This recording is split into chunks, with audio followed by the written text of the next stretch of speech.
Welcome to Chilled Out Game Reviews, where I review my favourite games to unwind with. Xing: The Land Beyond is a virtual reality puzzle game with a gentle pace and relaxed setting. I don't have a VR setup myself, but you can play in a non-virtual reality mode.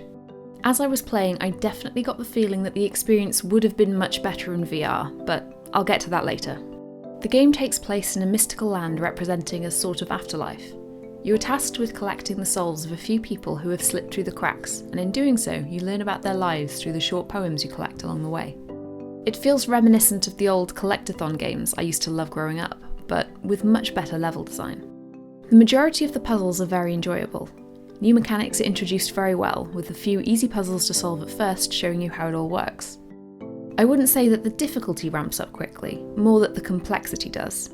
The areas the puzzles take place over become larger, with more separate elements to think about. Some puzzles may have left me scratching my head for a few minutes while I walked around pushing every button and block to get a feel for it, but I got that eureka moment eventually. Aside from the main puzzle levels, collecting enough runes unlocks a series of mini areas where you can explore new places and hear more people's stories. These runes can be really tricky to get. So often in games, the collectibles you work so hard for don't actually count for anything, but this is a really nice little reward. As this is a VR game and my PC isn't the most powerful, I was expecting to run into some performance issues. However, I was pleasantly surprised. I did have a few frame rate drops when loading new areas, but these were very brief. But the fact that this game is designed to be played in VR creates a few minor issues when played on a standard setup, and it's called first-person platforming. If you don't know where your feet are, it's really difficult to land accurately.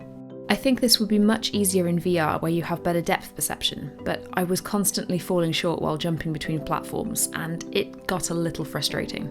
That being said, there are so many things I love about this game that completely outweigh the negatives. The scenery is gorgeous, the score is beautiful and atmospheric, and the voice acting really adds to the game's charm. If you like the idea of walking through a stunning landscape, solving puzzles, and having poetry read to you, you'll like this game. So overall, I'm going to give Xing: The Land Beyond a chill out rating of 4 out of 5. Thank you so much for watching. If you enjoyed this review, then check out the playlist of previous chilled out game reviews, or take a look at some of my other videos.